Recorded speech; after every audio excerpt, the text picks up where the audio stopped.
Hey, everybody. Welcome to the Entrepreneur Motivation Podcast. I'm your host, Chris Bello. Today, I've got Steve Olsher on the show. Steve, welcome. Thank you for having me. Great to have you. We actually connected recently in a couple of Clubhouse rooms. You've been very helpful, and I was excited to see your name pop up on my calendar. And so just so the audience knows who you are, your bio, Steve Olsher is a 30-plus year entrepreneur, founder and editor-in-chief of Podcast Magazine, original founder of Liquor.com, creator of the New Media Summit, host of the top-rated podcast Reinvention Radio, international keynote speaker, and in-demand strategic coach who helps businesses of all sizes leverage the power of new media to generate visibility, leads, and revenue on autopilot. Very awesome set of skills. I'm definitely interested. That's why I've been in those Clubhouse rooms. So welcome once again. Yeah, man.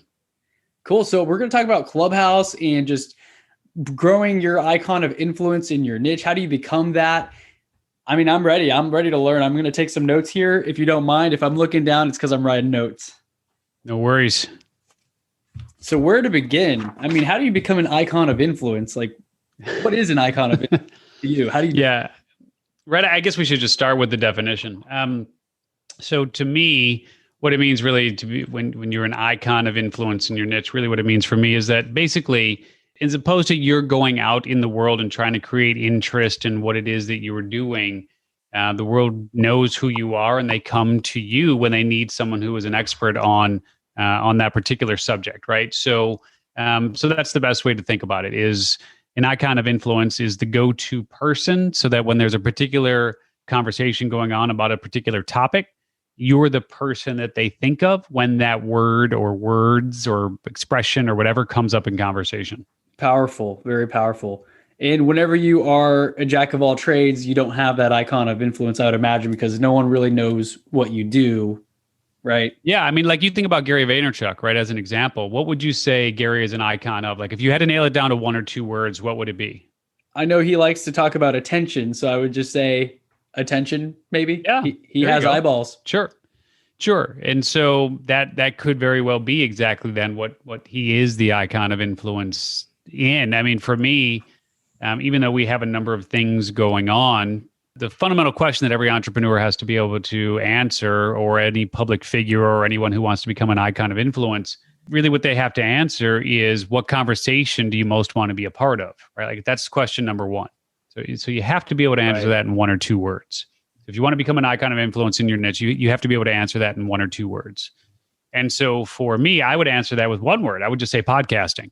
Yeah. Right? And so the game for me in what it can be for you as well is, how do you become one of one and create that category of one, as I call it, or a category of one, WON, versus kind of swimming in I guess what a lot of people call that red ocean, where it's just a very crowded, bloodbath, bloodied, right? Just a lot of people fighting over the same space, so to speak, type of environment, right? So for me, again, that answer is podcasting. And when I became clear that we wanted to have that positioning with me as an icon of influence in the world of podcasting, I knew that the answer wasn't going to come, Chris, from the merits of my podcast alone, right? Because I didn't want to just simply be one of 2 million podcasters. Right. So how do you become a category of one?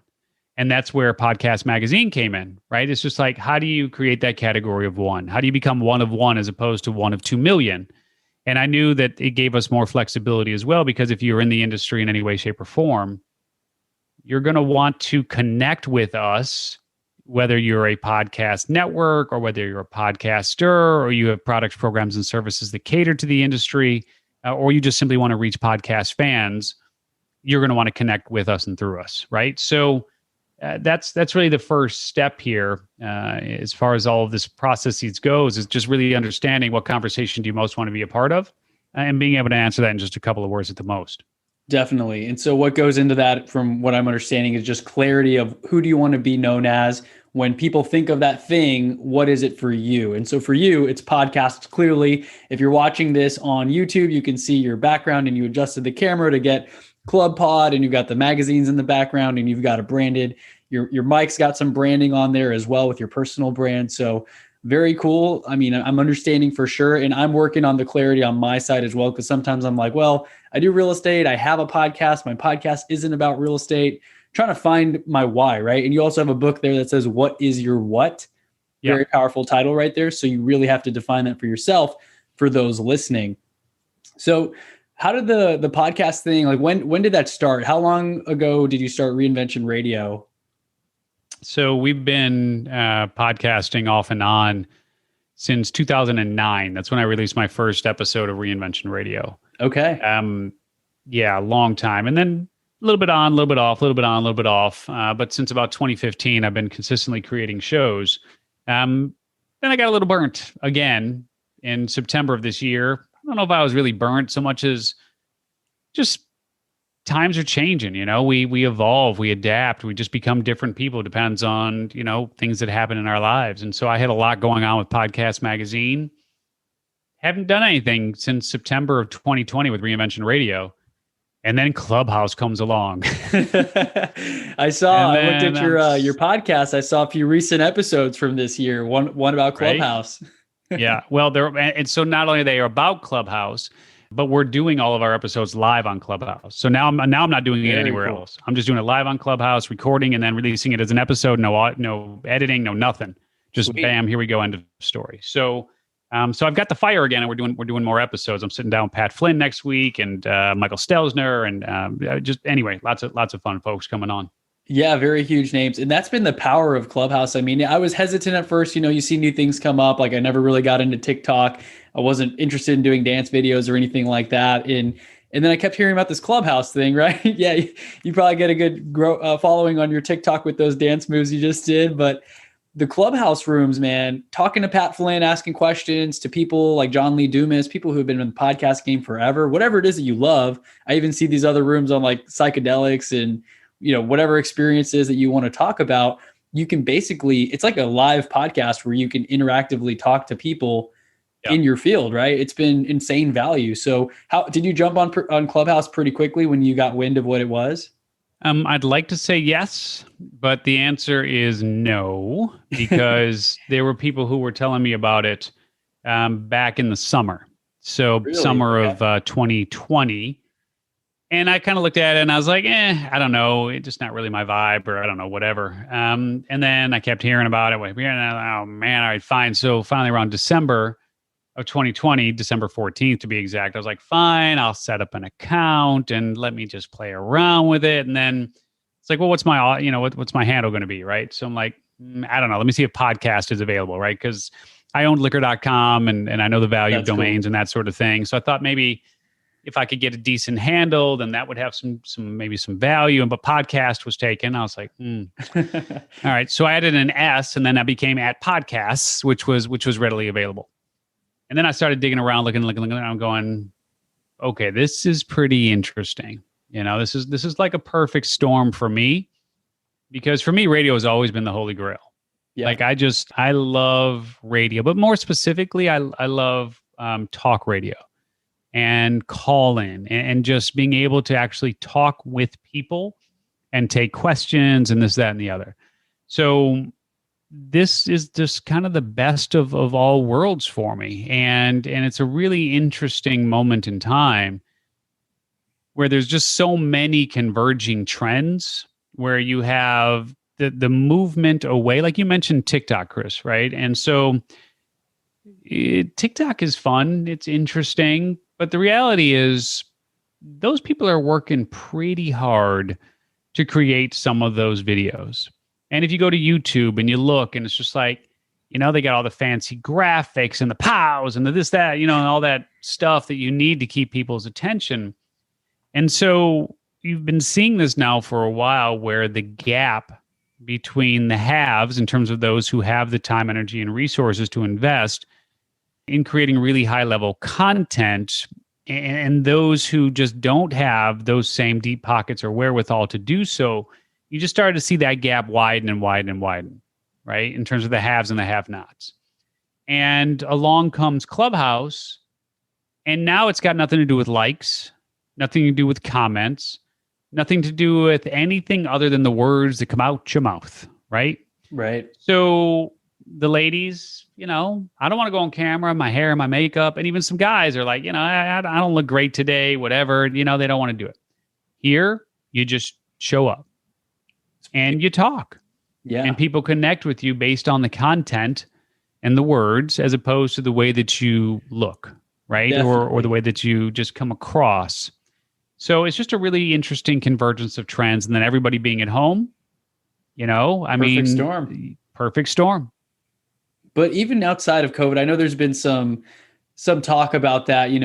Is Clubhouse going to go down once COVID kind of calms down and things go somewhat back to normal, whatever it looks like after all of this kind of moves to the next phase? I don't really know if it's ever going to really be gone, but I like to think of like before COVID and lockdowns, on weekends when I was bored, I would just binge Netflix or do something like that, even if I wasn't interested in it, right? And so what I'm finding is I'd rather be in a room talking about podcasts or growing my social media presence. So I think this is here to stick for quite some time. I mean, those of us who've been in Clubhouse, I'm sure you feel this way as well. You're seeing the value of moderating rooms, creating rooms, hosting your own rooms, growing your following. I mean, I've seen an uptick in my followers, in podcast connections, for example, from those rooms, conversations you might never have otherwise, unless you were there at a conference. And imagine trying to talk to someone like a Pat Flynn or John Lee Dumas there at a conference. They've got a line of people who have listened to their shows who want to talk to them. Here, within 10 minutes of joining a room, you might be able to raise your hand and ask that question to that person of interest. So very valuable. And that is one of the really interesting things, how long it will stay that way. Right. I don't know. I mean, things continue to get more crowded and the rooms continue to get bigger. I mean, some of the rooms where I was on stages pretty consistently just a week ago, they're not pulling me up in the same way. So I don't know, man. It'll be interesting to see what happens. But now that they crossed 6 million users, which is up from 2 million users just a couple of weeks ago. I mean, they're growing at a frenetic pace right now. They definitely are. And I mean, Elon Musk was on there. And then I just heard, as of the time of this recording, Jeff Bezos is planning on stepping down as CEO of Amazon. I was in a room of like 1,800 people listening to the thoughts and ideas. So it's really cool because usually when big news comes out, you're just kind of looking at the articles online or people posting in forums maybe or Facebook groups. Now you can actually have dialogue really quickly. And I think it's going to be a great way for us to stay connected instead of having to rely on like news outlets and things like that for whatever they put up on TV. Yeah. Yeah. And I'll just simply say that, the fact of the matter is it's still very much in the early adopter phase, right? And if you look at some of the other social platforms and what's going on there, I just believe that if you're going to spend time on a platform right now that has some meaningful long-term potential, it's kind of hard to beat Clubhouse right now. And what I've told my wife a month ago, as I really started to get into it, I said, you got to bear with me here and just be patient as I'm in this stuff, because I firmly believe that 6 months on the platform now will pay dividends for a significant amount of time to come. I absolutely believe that. And I've seen your name. I followed you and turned on the notifications where I'm like, man, he's just hosting rooms so frequently, multiple times a day.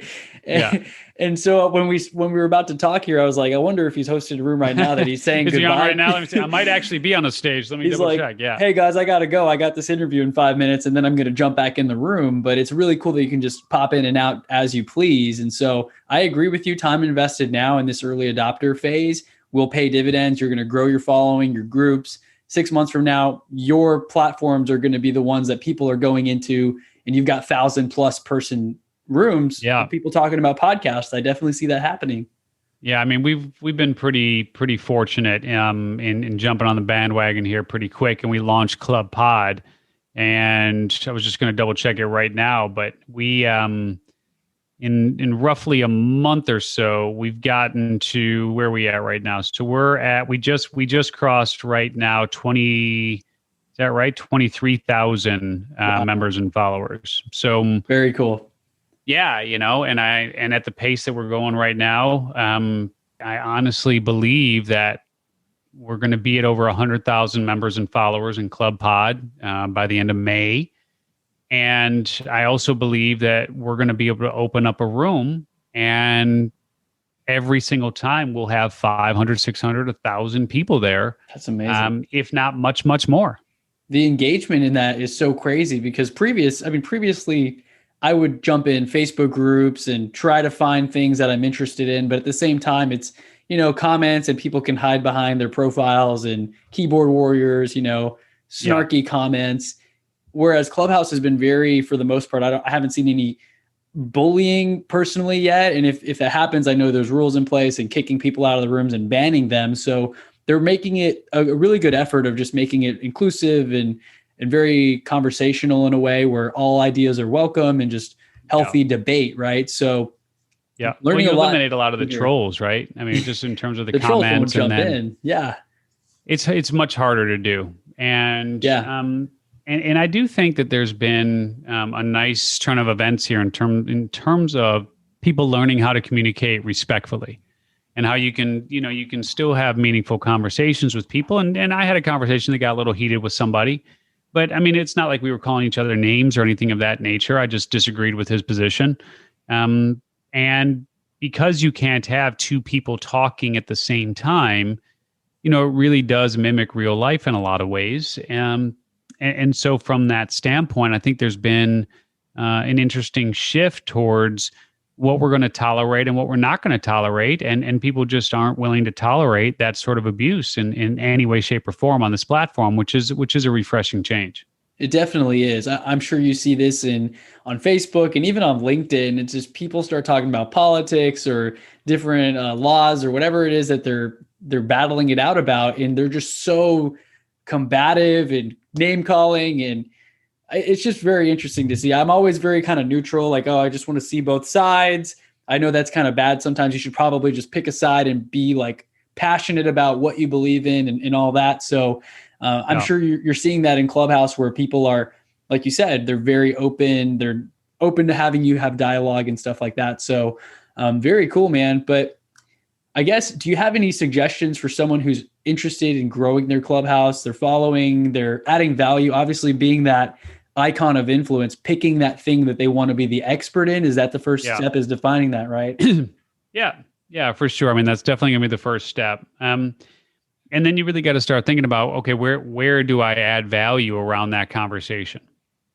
Because the reality is that you may want to be an icon of influence in marketing, but maybe you're just not saying anything that is all that unique, right? And you don't have your own framework, and you don't have anything that makes you stand apart from others who are talking about marketing. So in other words, you just got to be more realistic about where you can be an icon of influence. And it's interesting because, like, for instance, I have a private client, who's part of our Icon Maker program, that does exactly that, helps people become icons of influence in their niche, right? And so it just became really interesting, where his desire was actually to be an icon of influence in marketing. And he's really good at what he does, but actually I think the bigger opportunity for him, because he has done a lot of things in the political spectrum, and he's helped a lot of candidates to win, I actually think that he can make a pretty good name for himself doing things around helping campaign managers to win the races for their clients, right? Because if you think about all the campaign managers that are out there, right, all the local council people, all the senators, all the representatives, all the mayors, you name it, right? There's tens of thousands of races that happen every single year. Who is who is that sort of Pied Piper, right? Who is that spokesperson? Who is that voice that helps the campaign managers win more races than not, right? So when you think about, look, I'm a campaign manager and I need help, where do I go? Well, is there a system? Is there a playbook? Is there something that I can follow? Right. Where do I go? What do I do? Like, that's something that you can become the icon of influence in. But if he just wants to do things, which he wanted to do around marketing, it's pretty generic. I'm sitting here thinking, like, that's just, you're not going to win that game. Right. So sometimes it's a matter of really figuring out what game you can win. That's awesome. I love that. And that's been something that so many people in my audience have reached out to me for. What should I focus on? These are the things that I love, but how do I monetize it? And it's hard when you're starting something that you're passionate about and you're not making money to piece how you're going to make money and do this thing that you love, right? I guess it doesn't always make sense at first, but once you're clear on what it is that you want to be good at and you start to do that thing, hopefully if you've got the right audience and the right offer, you're able to build a funnel out, build a system, have maybe a following in Clubhouse and on Facebook groups of people that are loyal fans and love what you talk about. And you are that go-to person for all things political marketing campaign, that kind of thing, whatever it is that you decide to do. Yeah, Awesome. exactly. So what's your main focus and strategy right now? If you don't mind sharing with Clubhouse, I mean, this is something that's becoming a bigger part of my day where I'm like, I think I need to invest more time in Clubhouse, but making sure I do that effectively without being one of the people who's just listening for 8 hours and not asking questions or moderating. Do you have any suggestions for how to become kind of more of an influencer or at least someone of importance and influence on Clubhouse? Yes. And I would say number one is you need to start your own rooms. So Definitely. Start your own rooms and begin having lots of different discussions with lots of different titles and see what sticks, see what attracts interest, see where people are really showing up. And, at first it's going to be 8 people. Well, okay, cool. Have a conversation with 8 people. I mean, if you went to a dinner party, a table of 8. Yeah, a table of 8's a fun table to be at. You can really get to know people, right? So don't get caught up in the numbers. Yeah, that's definite, right? So to that end, right? So number one, start by opening a lot of rooms. Okay, and just throw different titles at the wall, see what sticks, and see where there's the most interest and the most feedback, and just try to get a sense of what people are really digging on. So that's number one. Number two, once you then have the ability to understand what you love speaking about and where you're finding meaningful traction with those rooms, what I would encourage you to then think about doing is now tie it back to starting your own club as it relates to that particular topic. So again, you do the rooms to figure out where the interest is, and then it also helps you with your frameworks. It helps you with your teachings. It helps you understand what the questions are, right? So all of these things that are coming up for you in this room, now you're going to have the ability to then turn those into potentially a club. But at the same token, you're also going to be able to take a lot of that information and questions and answers and conversation, and now you can start creating lead magnets, right? I mean, these things are things you can use outside of Clubhouse for sure, and start creating products and programs and services, et cetera, because your audience is going to tell you what it is that they need your help with.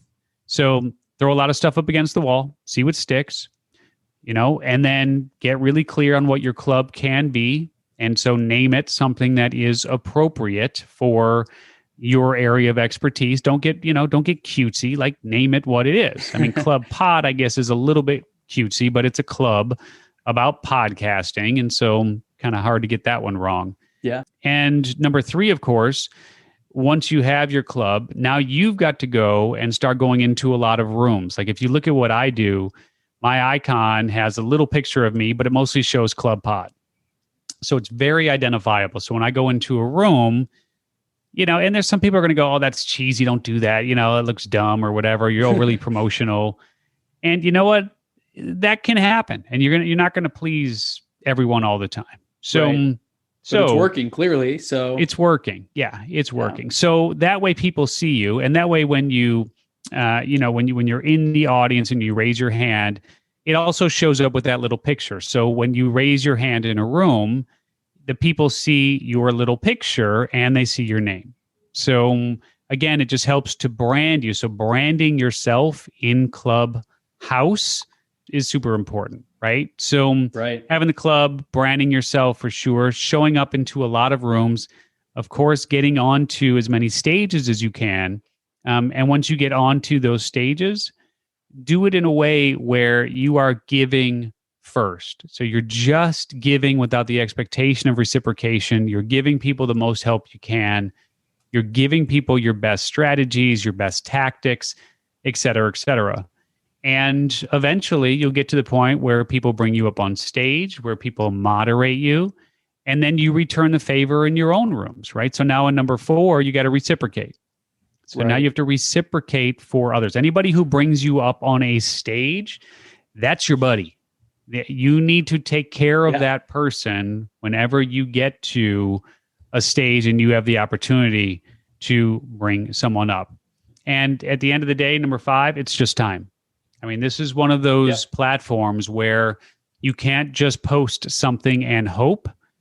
You have to put in the time, because the only time that you're going to build followers is when you're on the platform and people actually see you or hear from you and get a chance to really know who you are. So there's no workaround here. I mean, you've got to put in the time, you've got to put in the effort. And I've got friends who are doing rooms, that go for 10, 12, 14, 24 hours, and they pass it off to others and come back, et cetera, et cetera. And then lastly, drive your tribe to your Clubhouse, right? So post something on Facebook about your Clubhouse, post something on Instagram about your Clubhouse, your handle, et cetera. And then ultimately about your club on Clubhouse, but connect with people. And ultimately between all of those strategies, you'll start to find some real traction. Again, really think about it in terms of one piece complementing the other. And they're not standalone pieces that just kind of operate in a vacuum. Right. So just to recap for the audience, I just jotted these down. So first, start your own rooms. Second, start your own club related to the topic. Third, go into other rooms, add value, and your icon is identifiable. Fourth, reciprocate. Make sure to take care of people who take care of you. Fifth, time. It's just going to take time. And then sixth, drive your tribe to Clubhouse. I've also noticed that you have a call to action oftentimes where you say, hey, show Club Pod some love. And if you want to change your icon to Club Pod temporarily while you're in this room, just to show support. And that's really cool, because I've seen several people do that, which helps with the branding. Anyone who's joining will see Club Pod and they'll start to wonder, what is that? How do I follow it? How do I become a part of that? And that's how you're going to hit that 100K by May. Yeah. I mean, that's exactly right. I mean, it is very reciprocal, and again, showing love to the club, as we call it, and the idea here is while you're in Club Pod, as we call it, right? I mean, while you're in Club Pod, show some love to the club, switch over that profile image, and let's just represent, right? I mean, that's what it's all about. And it's not mandatory, but we love when you do it. And what I say is, look, when we open this up for Q&A, the first people that I'm going to bring up are those who change over their image to Club Pod, show some love to the club while you're here. And then, I'll get to everyone else. Not mandatory, but I'm going to take those people up first. Definitely. So it's just a way of filtering and prioritizing who you're going to bring up to the stage. Yeah. Powerful. So now, I mean, how much time would you say you're spending on Clubhouse a day? Because it is one interesting thing. You can't just outsource or delegate it. You can't have an assistant post an edited photo on Instagram and put the ad money behind it. You have to be there speaking, unless you have a way of having your assistant have your voice like translate from a walkie-talkie or something, right? So how much time are you personally spending, you think, on a weekly basis or daily basis? Yeah, I'm spending, I would say, a minimum of 3 hours a day on it. And sometimes a lot more.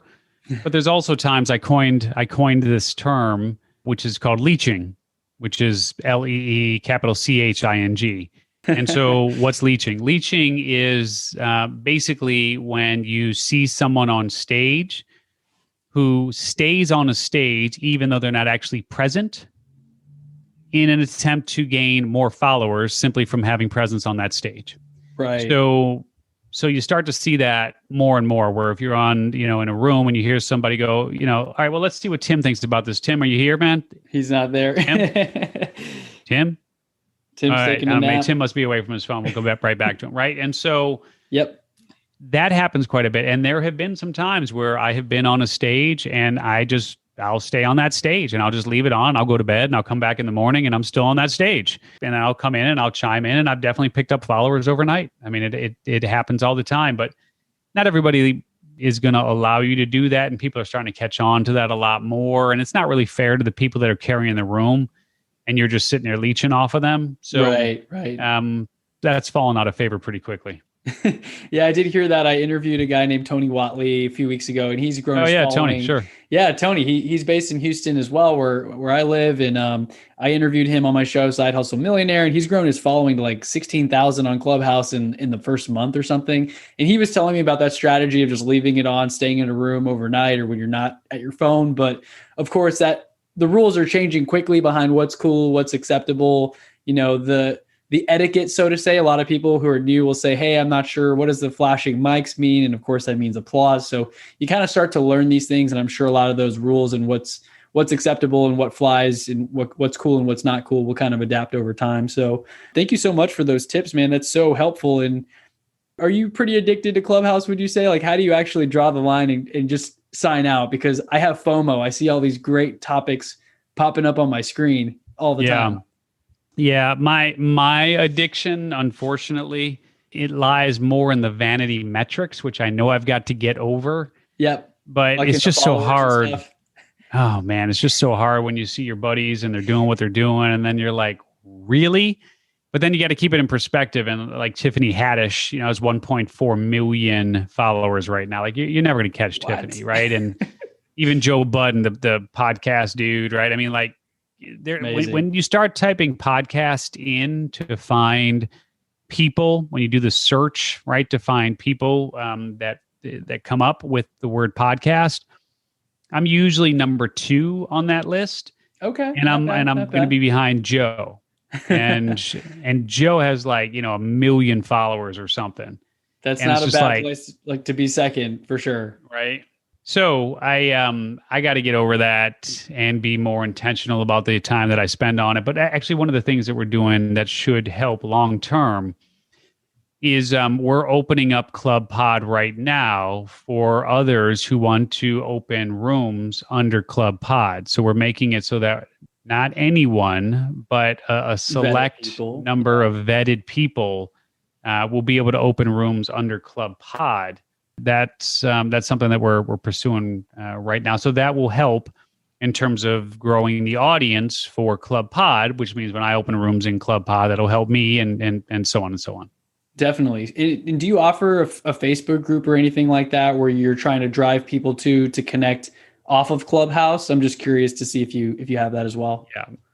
Not Facebook, but we like another private group. Our main currency is Podcast Magazine. Yep. Right. So what we're doing is we're encouraging people to go to clubpod.club where they can get a free lifetime subscription for the magazine. And then that allows us to continue the conversation offline.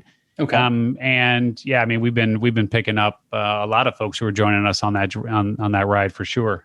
Very cool. Very cool. So I'm sure a lot of people in the audience right now are just piecing together the ideas of what is that thing I want to be an expert in, and what is that room that I can be the moderator of, and how can I drive the traffic and add value, and just piece together the offer and make sure that what you're throwing at the wall is actually sticking, and you're kind of doing that investigative work for sure. So lots of good stuff, Steve. Anything that we missed? Any questions I forgot to ask or that you want to talk about? Or I mean, look, I think we covered a lot of ground here. I will say that from a podcasting perspective, since it's come up in conversation quite frequently, you know, there's a lot of people who are just kind of wondering, like, is Clubhouse going to kill podcasting? What's the relationship between the two?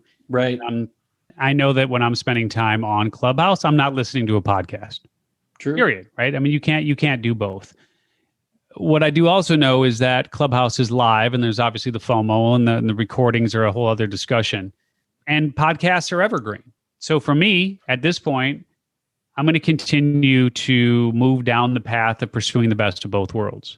Okay. What does that mean? It means that all of my episodes of Reinvention Radio, I just did one this morning, I am doing live on Clubhouse, and then just obviously saying that we're recording, bringing people up. Because again, I mean, for me, radio's always been the holy grail, call-ins, the whole nine, right? So I love having those conversations. It makes it more interactive, which I feed off of. I love the interactive nature of it. It just gives me the ability to pop in my intro. I hit record on the Rodecaster, pop in the intro, run everything through the board, do the show, record it, obviously, do the exit, stop recording, put out the file, and I'm done. So I'm still going to combine. You know, the bottom line is I'm still going to do. I'm going to do both. right? I'm going to use Clubhouse to record live, and then I'm going to take those live episodes and push them through to my podcast, to that feed. That's a really good way of doing it. I just recorded a mastermind call that I did with a few friends here in town. 5 or 6 of us met up in person. I recorded it on a Zoom call since I had the premium plan, but it was like just us sitting in a room. And that was the idea, is that I could have an MP3 file where we could listen back as if it were reliving that night where we had all those breakthroughs and conversations. And that's exactly what's happening in these Clubhouse rooms, it seems like, on a larger scale, more frequently. And so the fact that you're able to add the value, connect with other people, record it, because that's the FOMO thing, like you mentioned, you're filling that FOMO piece by actually capturing it and providing it for people to refer back to on their own time, so they don't feel like they have to drop everything and go listen right now. Yeah. Yeah, which actually just spurred on a really interesting idea that I think one of the things that I might do as we look to monetize what's going on with Clubhouse, maybe what we'll do is we'll charge a monthly fee and bring in top podcasters to do sort of like a podcaster mind kind of thing. Mm-hmm. And the only way to have access to those conversations that we won't release as episodes is to be a member, right? So maybe there's something there we can play around with. That could be interesting. Yeah, you can offer that premium package to people. And of course, people will be able to join and listen in, but if they're not able to make it and they want to access all the good stuff, you're bringing in those premium guests. I love it. I love just all the ideas churning in your mind as this is still so fresh. I didn't even realize it was out. I only heard about it in December. And of course, it's blown up. I mean, it went from 2 million to 6 million downloads, I think you said, in the last month or so. Users, yeah. Insane. So it's just continuing to grow, lots of value. And I thank you once again for your time, Steve. I know we kind of wanted to target 30 to 40-ish minutes here on the show. We're good. So where can our audience go to listen to you, to follow you? What's the best place for them to subscribe and get on your email list and all that good stuff? Yeah, best place to start is with Podcast Magazine. A way of saying thank you for hanging out here with me and Chris today. Just go to clubpod.club. So clubpod.club, and that'll be a backdoor private link to grab a free lifetime subscription to Podcast Magazine. And then our podcast is called Reinvention Radio, and fairly straightforward. Just wherever you listen to your pods, find Reinvention Radio, and that's a couple of great places to hang. Awesome, Steve. Thank you once again for your time. I'm going to drop all the links in the show notes, and I'll be sure to share this with you as soon as it goes live. Appreciate it. Cool. Thank you.